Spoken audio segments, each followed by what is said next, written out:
kim kafolat bermaydi. Albumin yetishmovchiligi bo'lsa, lekin uni albatta kollagenni iste'mol qilish kerakmikan? Aminokislotalargacha parchalanadi. Odamning fiziologiyasida foydali deb aytishadi.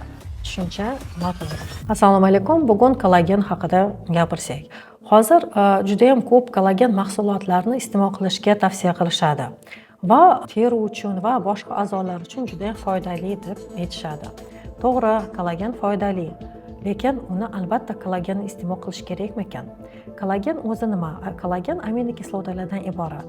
Odamning fiziologiyasida nima yesak kollagen yeymizmi, go'sht yeymizmi, tuxum yeymizmi yoki boshqa mahsulot yeymizmi, u oshqozonimizda, ichaklarimizda parchalanib aminokislotalargacha parchalanadi va o'sha aminokislotalarimizdan jigarimiz organizmga kerakli mahsulotlarni, ya'ni oqsillarni sintezlab beradi.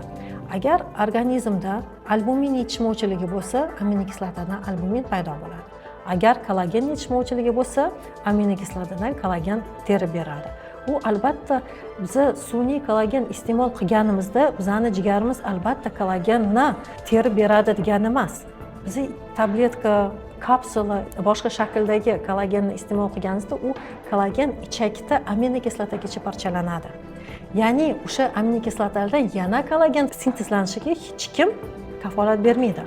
Organizmimiz yetishmagan oqsilni sintez qilib beradi. Ya'ni teri uchun, bo'g'imlar uchun va boshqa ichki a'zolarimiz uchun aynan kollagen emas, balki tuxumni oqsili, go'sht, sut mahsulotlari, pishloq, baliq va boshqa foydali mahsulotlardan, ya'ni oqsil saqlovchi mahsulotlardan ko'p iste'mol qilsak, bizning jigarimiz ham kollagen, ham boshqa kerakli moddalarni ishlab chiqaradi. Shuning uchun hozir reklama qilinayotgan va tavsiya etiladigan kollagenlarni turlari ko'p va u kollagendan albatta biz xohlagan kollagen sintezlanadi degan tushuncha noto'g'ri. Rahmat.